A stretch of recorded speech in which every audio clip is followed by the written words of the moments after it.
gray and gloomy, but here we are with Ernie Wong, president and principal of site design.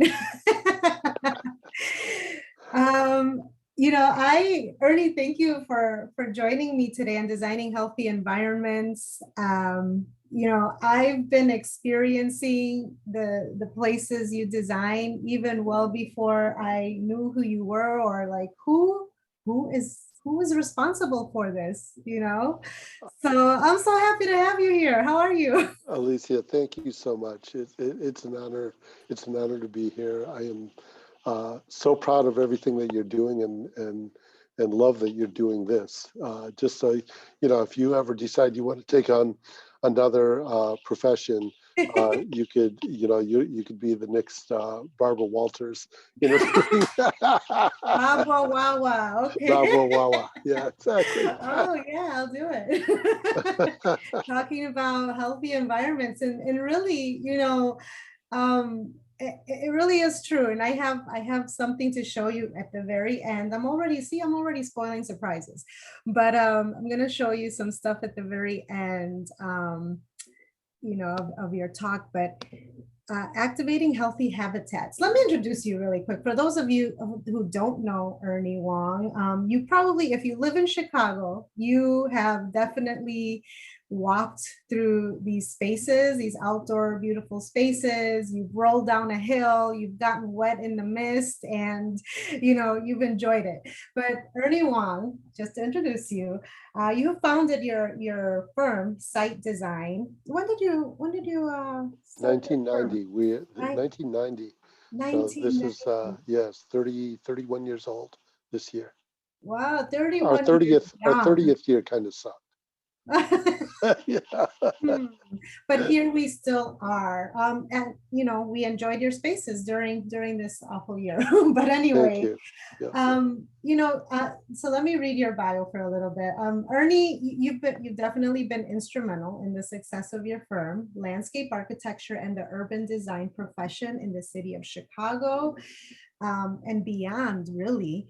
Under your direction, Site Design Group has won numerous national and international design awards for unprecedented creative design and beautifully detailed urban spaces. You serve on the board of numerous public service organizations and professional juries, including the Chinese American Service League, the YWCA Metropolitan Chicago Student Conservation Association, and the Near South Planning Board. And I have the honor of sitting with you as a commissioner on the Chicago Landmarks. Absolutely. So, yeah. So, Ernie, the Yep. first time that I can remember this, walking through Mary Bartolome Park Yep. and wondering, like, all of these questions started to come through my mind. Is like, this is something different, and who did this? And now it's so engaging in so many ways, and just even the materiality, the native landscaping. And I have some slides to share that to show what this park is. Can you speak a little bit of Absolutely. activating this healthy habitat? Yeah. So Mary Bartolome Park actually was that was completed almost 10 years ago now. Right? It's actually grown in, but it was at a time when the West Loop was basically all industrial, and nobody really knew what was going on. But we've been at it for 30 some years now, designing. We started out actually doing a lot of transportation projects with Department of Transportation. We were one of the first landscape architects that were doing the center medians throughout the city of Chicago. So it's been really exciting to kind of see how the spaces have kind of grown throughout the years. And we went on from there to start designing parks for the Chicago Park District. And Mary Bartolome Park, as well as Palmisano Park, which you'll see in a minute, was also just really instrumental in kind of the growth of our firm. Mary Bartolome Park is a full city block. which is, pretty significant when you think about that amount of land in a very developing community. And now, as you know, the West Loop is probably the most active neighborhoods in the entire city of Chicago, with Fulton Market, et cetera, et cetera. I mean, it has Mhm. grown and developed, and Mary Bartlemy Park was actually a part of that. I do remember riding on an airplane. Somebody, next to me asked me, "Well, what do you do?" And I kind of laughed because every time I mention I'm a landscape architect, the first thing that comes out of their mouth is, "Well, hey, my tulips aren't blooming. What do I, I'm like, yeah, I don't even want to talk about that. Okay. So I never tell anybody I'm a landscape architect. I probably started off with, "Oh, we do urban design," right? Yeah. But my reply to this person who asked me, "What do I do?" I was like, "Well, I basically raise your real estate prices." That's what I do. Which was completely the case with Mary Bartlemy Park, right? I mean, this Yes. park went in, and it has now become kind of the linchpin of this neighborhood. I mean, when the West Loop community organizations actually identify, their logo actually is that sculpture that we developed at the park entrance. And so, it's really been kind of exciting to see how the neighborhood itself has kind of grown around it. The same thing has occurred at some of our other parks, such as Lakeshore East. Mhm. The park went in before any of the buildings went up.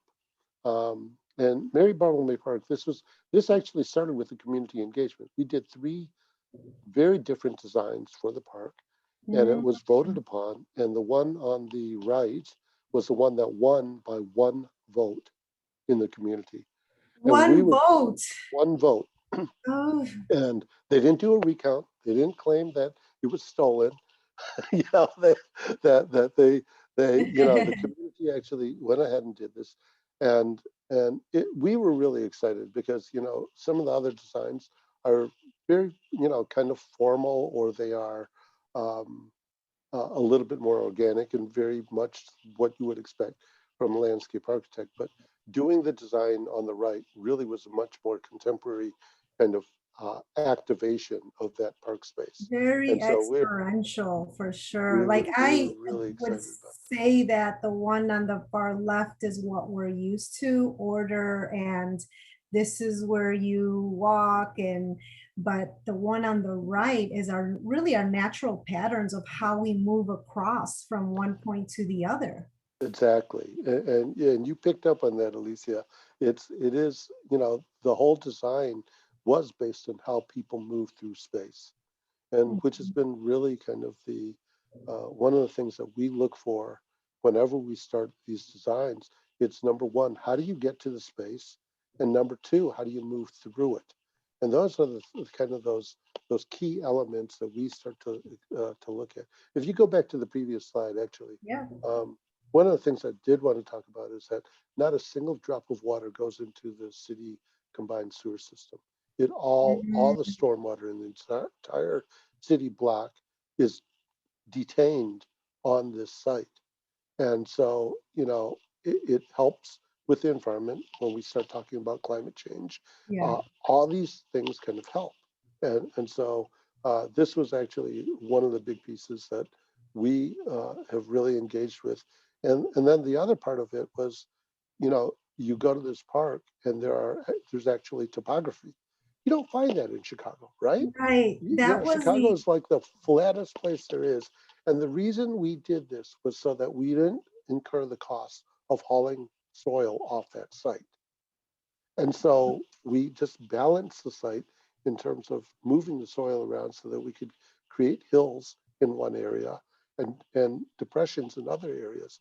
And so you get this, very wonderful sense of moving through different elevations of space, Mhm. which you typically will not find on any And typical that's scale what park. like it has such a different experience from no matter how tall you are, if you're 6 foot tall Yes. or if you're 2 foot tall.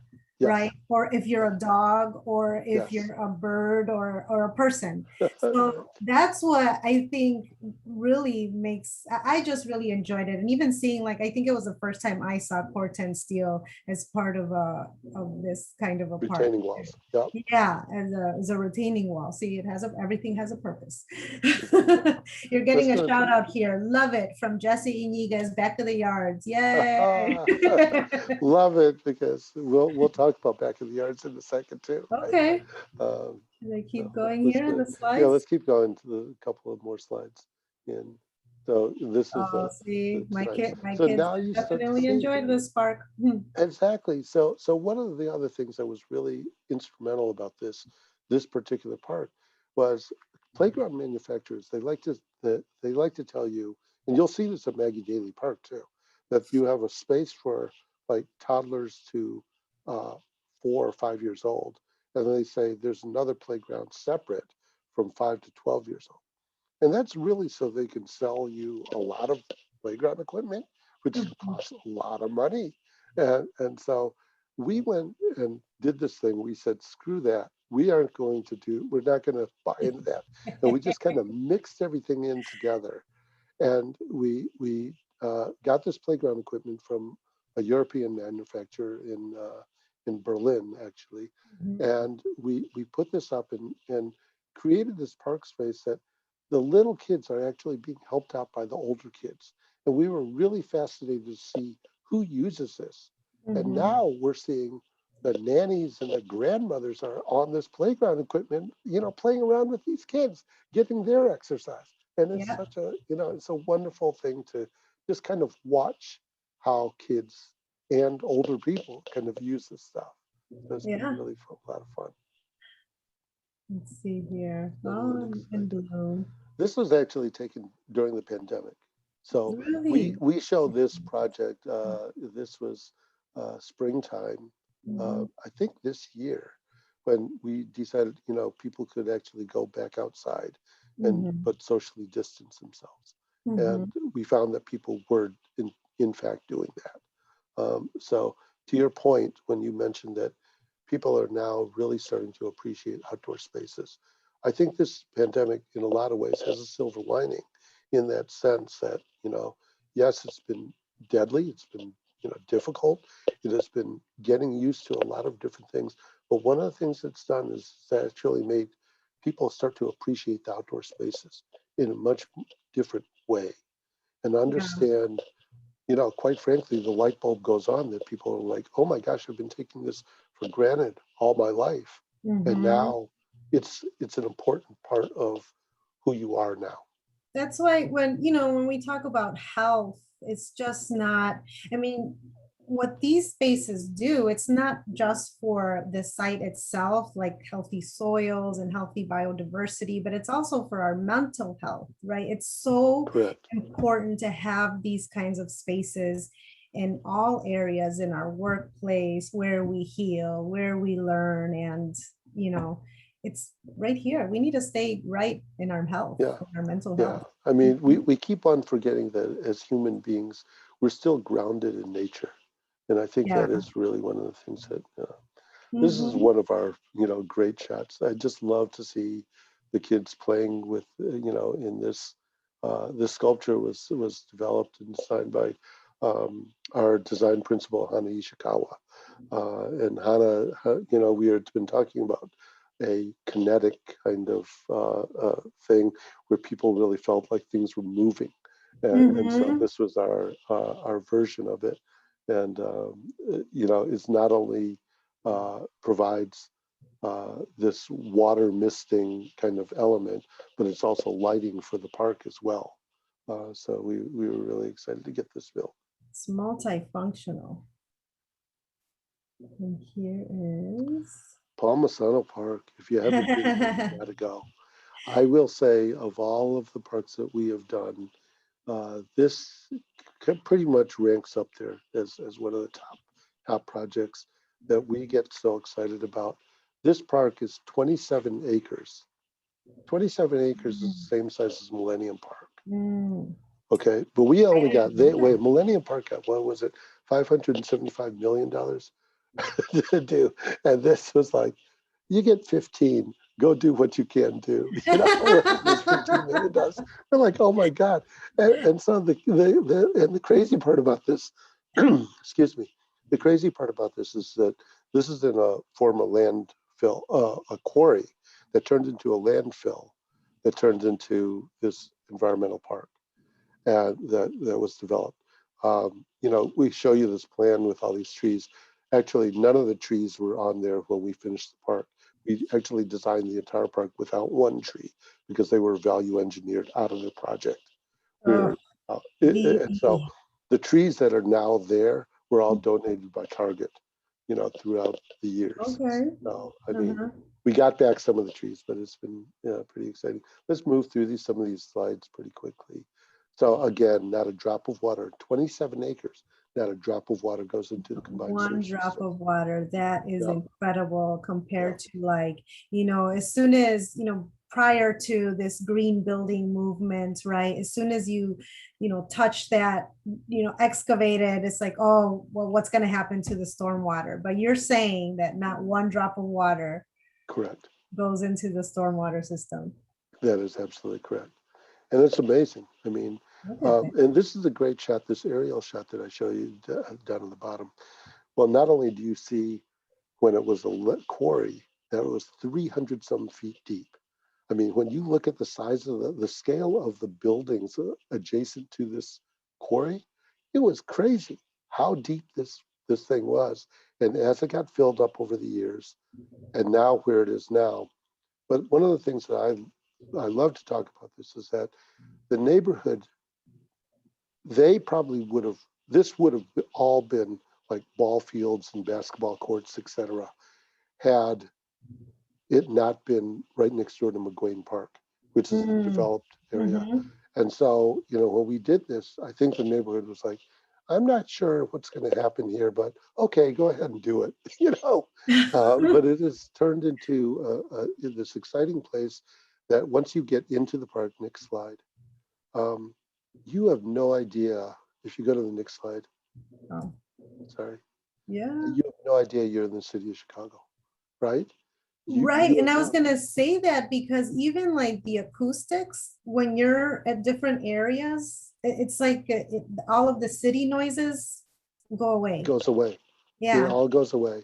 And then the other part that's really exciting about this is that you really have no idea where you are in the park. You continue to discover new places in this park.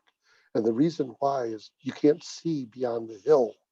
So you have no idea that the fishing pond is down there, or you have no idea when you're down in the fishing pond, you have no idea that the mound goes up, 30 some feet above grade, that you can overlook the entire city from the top of that mound.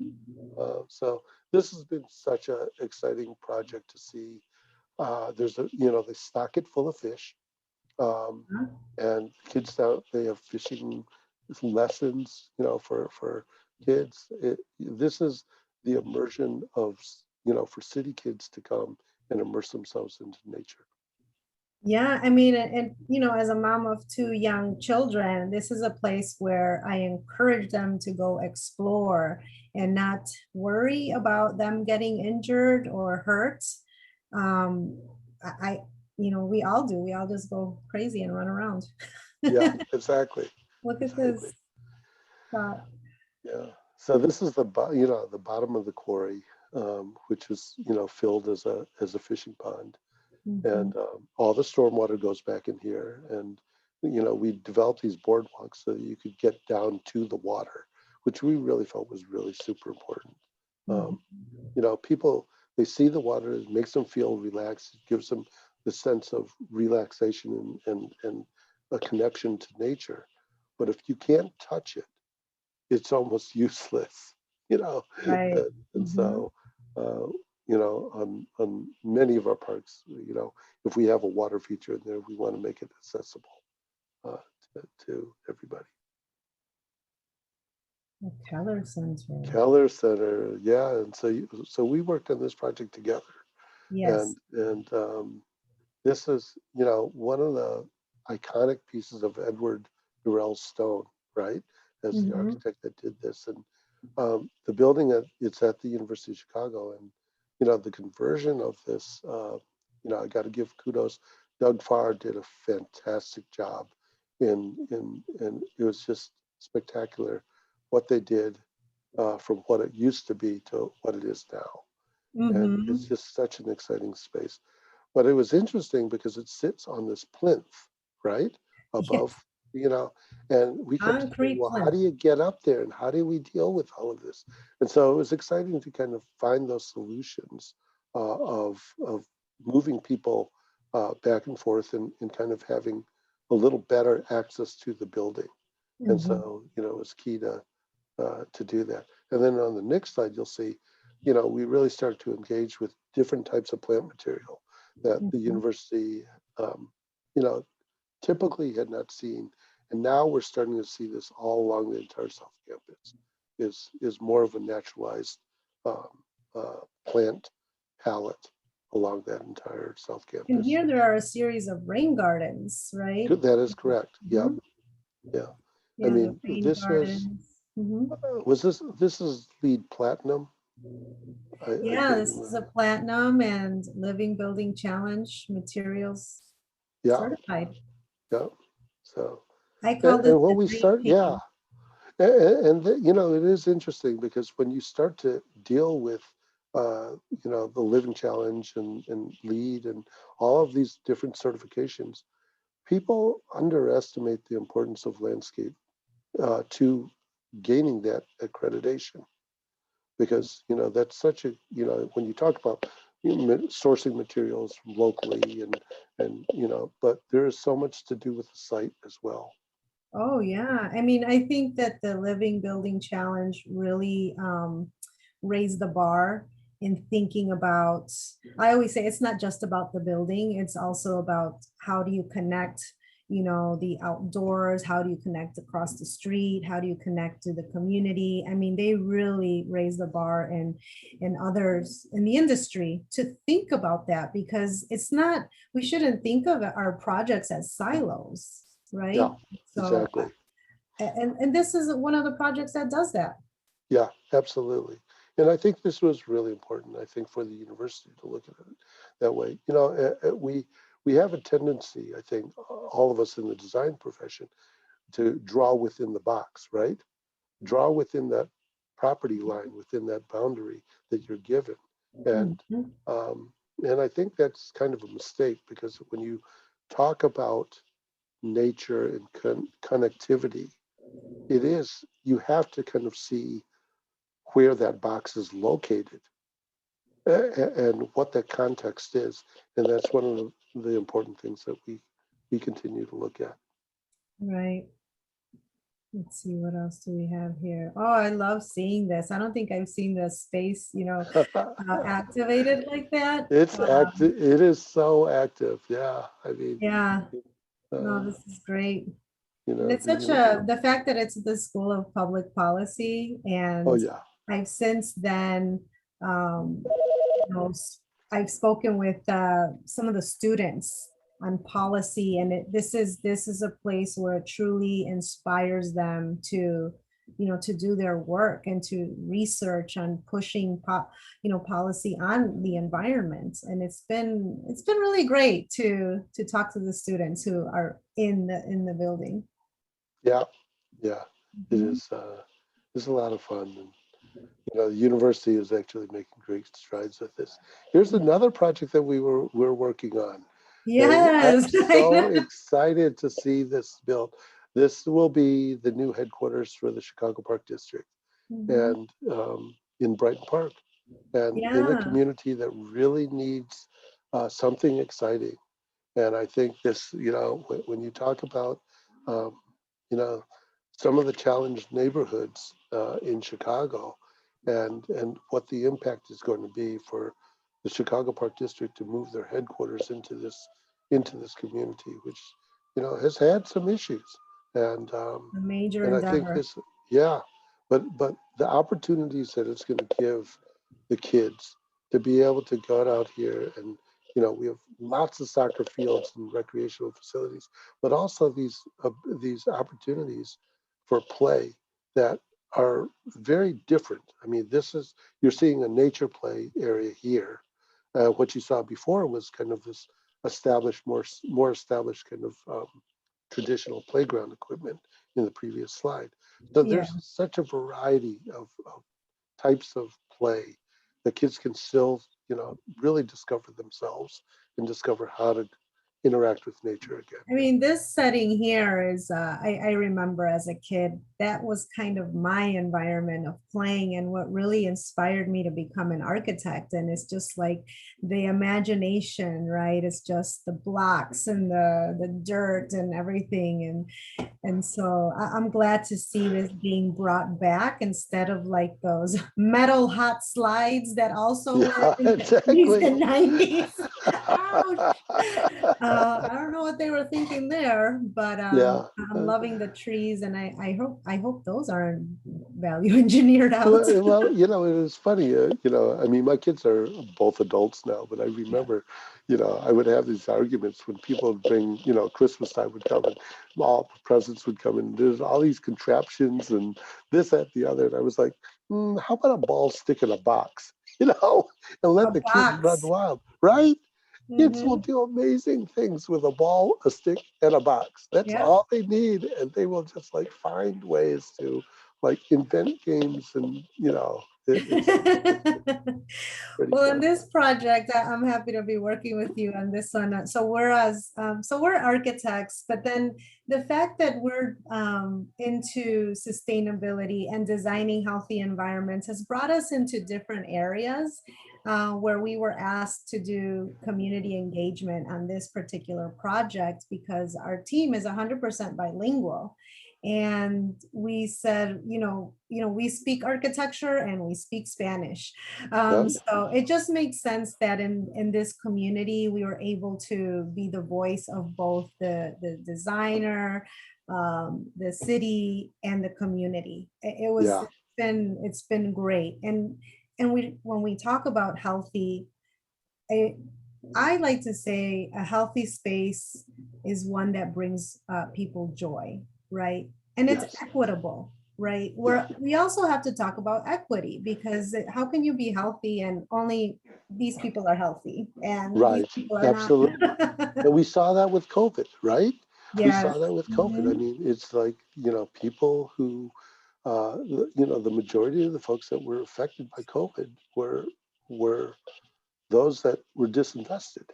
Mhm. And so, absolutely, when you start to see, and here again, this whole issue of you want to see people that look like you, Mhm. that to make you feel welcome.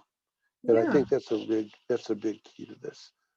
So I'm really excited to see where this is going to go. And I think it's, not only will it be great for the community, but I think it's going to be great for the city of Chicago as people start to discover this from outside of the community as well.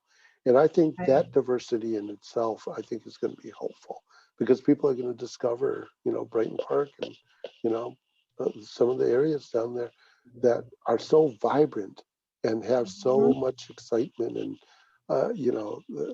the shops and the food and everything else. The I food. think it's an opportunity though to really welcome the Yeah, I mean, world. when you think about the green space here in the city of Chicago, the percentage of city space and, green space in certain areas of the city, and then you look at other areas of the city, it's like, Yeah, okay, thank you for having this park and a very much needed place. yeah, absolutely. So is this, These are the Space to Grow projects. oh, okay. And this is a combination. This was actually really instrumental, actually, in not, this is the first time this has been done in the United States. So across the country, there was a, these are funded by the Metropolitan Water Reclamation District of Chicago. And I know you had Josina Morita, Commissioner Morita, on this, on your show, um, you know, Yes. and she's so instrumental. I don't know whether you spoke to her about her background as an urban planner. Very And little. Yeah, I need to yeah, have her back on. but it is really key, to have an agency such as the Metropolitan Water Reclamation District team up with Chicago Public Schools and the City Department of Water to kind of create these spaces now that have typically been asphalt play lots and parking spaces Mm-hmm. into these areas that can start to capture the stormwater in areas that typically flood. So I think that, these designs, going to the next slide, are so important to, you know, capturing the imagination of kids, but also really helping the entire neighborhood in dealing with some of this water that infiltrates our the flooding that goes on in Infiltrates our certain basements. areas. Yeah, exactly. Exactly. If we're able to do this. So, this is really key because not only, we talked about the other two projects that not a drop of water from those sites within those boundaries goes into the city combined sewer system. But Mm-hmm. here again, what these projects are doing, these Space to Grow, they're not only taking the stormwater from within the property line, you're taking it from outside of the property line. So we're actually draining That is true. streets into this site, so they can accommodate the water. I do want to read something about this, that the requirement to do these projects, that that there's a requirement of each of these sites have to accommodate 150,000 gallons of stormwater retention. That's a requirement for us to design to that standard, which exceeds any of the typical City of Chicago requirements. When you think about this, school districts are some of the biggest landowners in the city. That there, when you're talking about over 130,000 school districts in the country, most urban schoolyards are filled with concrete close to the community. But these, Chicago public schools, the properties make up 760 acres of impermeable surfaces in Chicago. And so, when we talk about these projects, these were some of the first four schoolyards that we completed starting in 2014. We're looking at 20 by this year. And by 2022, there's going to be about 34 of these, all accommodating the stormwater. Look Excellent. at what it does. Go to the next slide. Look at what this does. Let me see. Oops. Yeah, there you Skip that go. one. It There we go. provides What's these happening here? opportunities. It provides these opportunities for Yeah. these kids to learn about planting. It provides these opportunities for kids to learn about where does stormwater go, Mm-hmm. and what does it mean, and et cetera, and there's the play elements as well. So Right. there's a lot of benefits to that.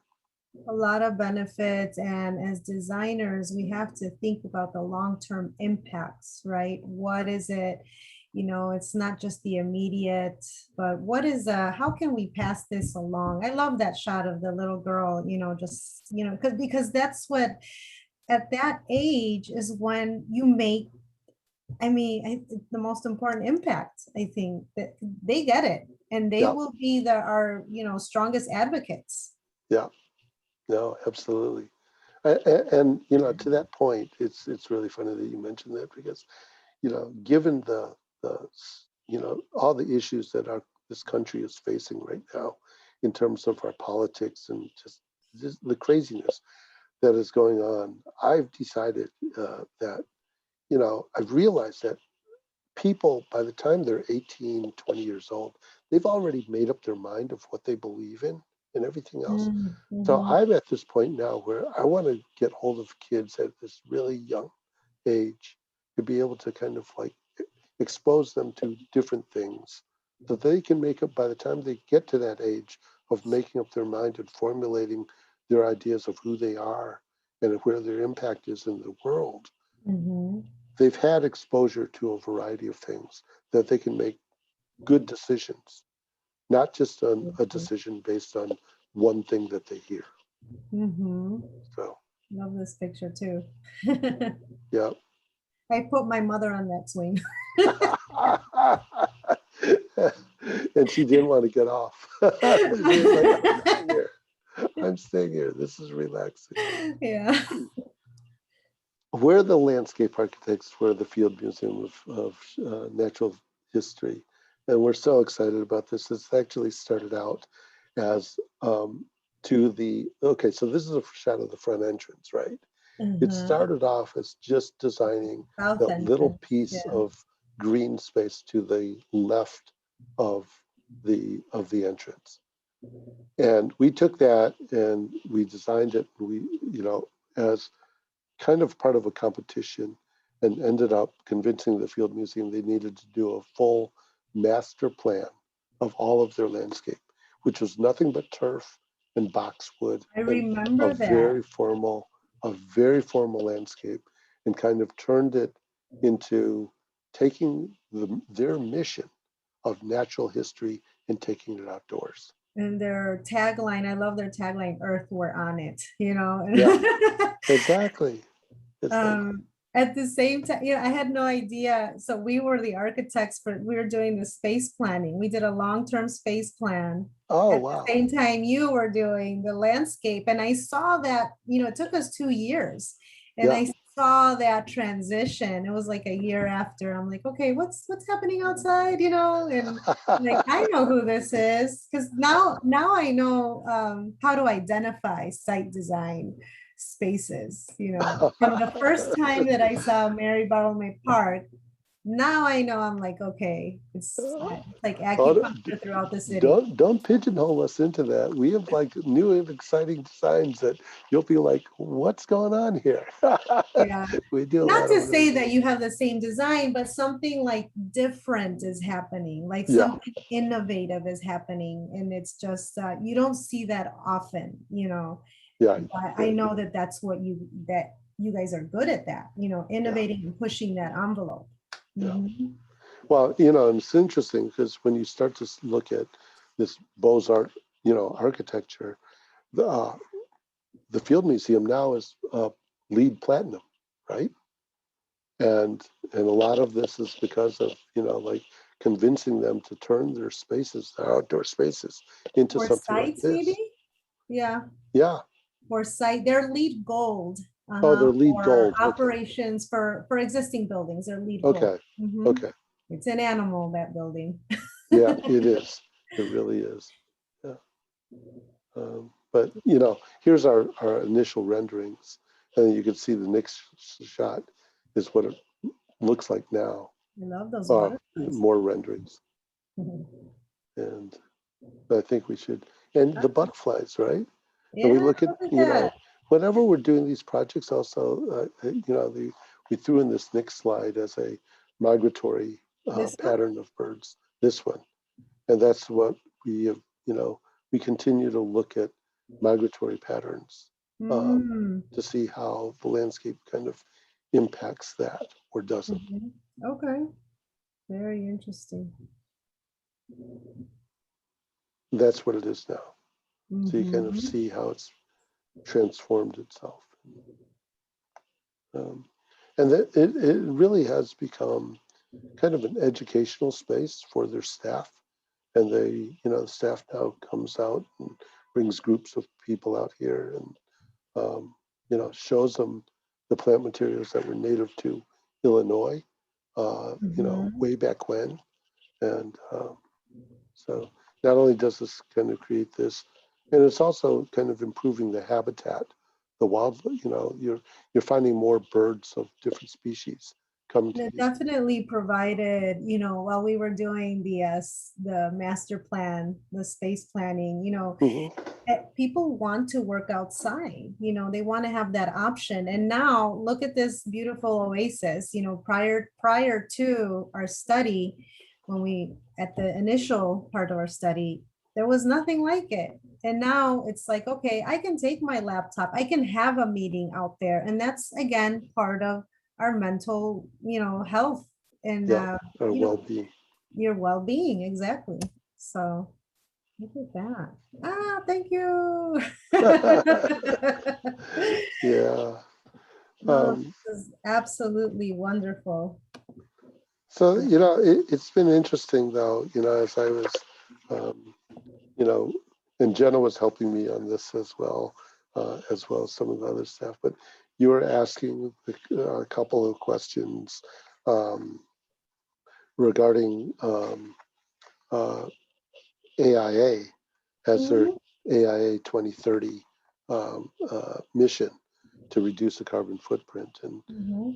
the question came up of, what is ASLA doing? And the American Society of Landscape Architects absolutely has been dealing with climate change over the last, 20 years, really, and have put together all kinds of, pledges in order to accommodate, to make some efforts.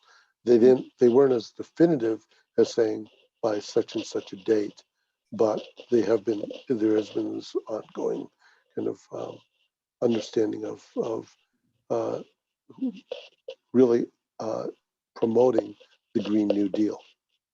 So Yeah, yeah. No, I think that's important as, to integrate all of that in, even, which are those innovative projects, tying those to awards, right? yeah, You are, capturing 100% stormwater. Like how many of your projects do that, right? It's like, we right, should do that because we're able to, yeah, we're able to. And if we have some challenges here and there, some roadblocks, how can we, maneuver around those, right? right. And that's where we come in, right? To try to bring innovation. But I wanted to share this. This is a Ah, picture. See, I was sitting out there. This is like towards the end of our study, and uh, having lunch or something, and a little beautiful monarch butterfly. monarch butterfly. Isn't that? See, look at that. Let's see Yeah, if I can share American another nation. one Yeah. just to show you that I have, I'm going to show you this one too. Let's see, how can I drive here? This one, you recognize that? See? Oh, this See, is that's so my fun. daughter. She's, married Bartley Park. This is Oh, that's so to wonderful. go. So we've been, we definitely enjoy your spaces. And then here's us during the Oh, pandemic. and Palmisano Park. Yeah. Yep. The bouldering piece. That's so great. Yeah. Yeah. I am so glad that they're discovering stuff like this, and the kids, the kids really need to really, this is part of learning who you are, right? Yeah. And it's so wonderful to have that opportunity for kids to be able to do that, and have it available to them in the city as well. It's Yeah, not and when just when we're looking for stuff to do or places to go, they want to go there. These are the places they want to go to. So that's pretty cool, oh, that's wonderful. it continues, but it's just I have my mind is racing here with so many things, but I'm happy, please continue on what you're doing and this team that you have created, right, that you've built to be able to share that vision and create it and for our health and for the health of our environment. Thank you. Thank you. No, it's been a pleasure, and yeah, we're going to keep on going and doing Mhm. more new exciting things, and just really encouraging more and more people to get outdoors and Of really course. understand how important it is for, as we talked about, the well-being of who we are as human I do beings. have another question for you, Okay. since we're Uh-oh. okay, not just land. I did mention it before, is the your integration with buildings, whether mid-rise and high rises, and integrating landscape Yeah. into that, because that's what I'm advocating for too, is we need to integrate nature into our buildings. It's not just, step outside, and Right. why can't we integrate it more into our buildings? Yeah. What is Eh, your eh, experience with So, that? so it's interesting that you mentioned that because, there. My father was an architect, and he, he was one of the original Mies van der Rohe proteges. His story actually is super exciting. That he came to this country to study with a fellowship to study with Frank Lloyd Wright, and he didn't get his visa out of China, and so the next year he was on his way up to Taliesin. He stops in Chicago, and he runs into Mies van der Rohe, and he never left. Like redoing his bachelor's degree, at IIT, because he wanted to work with Mies, and ended up working for Mies for a number of years. But my father, who got his fellowship in the AIA, got his fellowship basically for designing these courtyard homes in Hyde Park. That's right. And so the atrium homes there's no exterior windows. They all face inwards into this courtyard, which year round, seasonally, that yard changes, but it brings in the light into these spaces. And, it's just, in a lot of ways, it's a perfect urban setting because, if you come home, you just kind of shut out the entire outside world and imagine yourself within this courtyard. And it's just, that's kind of what I grew up with. So, that understanding that is also the key to what we're doing now with actually a lot of developers who are asking us to do amenity decks on their roofs and develop these spaces. We can show any of those to you, but they're pretty exciting. Some of the stuff we're doing, like the Ace Hotel in Fulton Market, we did the rooftop of that, and just wonderful piece of sculpture up there. That there's a big trampoline that we developed. And it's a lot of fun, and I think people need those spaces. So yeah, we're spaces that continuing bring to you push joy. that. Yeah, we're continuing to push Everybody that. wants to feel joy. Yeah, exactly. Thank you so much, Ernie. We'll have a wonderful rest of the week. Tomorrow's Thank you, Friday. Alicia. Tomorrow is Friday. Yeah, Finally. Yeah. and I hope you get some rest during this upcoming 4th of July weekend. Thank you. Almost here. We're almost in July. We're almost there. Exactly. All right. Good to see you. Thank you so much for this opportunity. Okay. Bye-bye.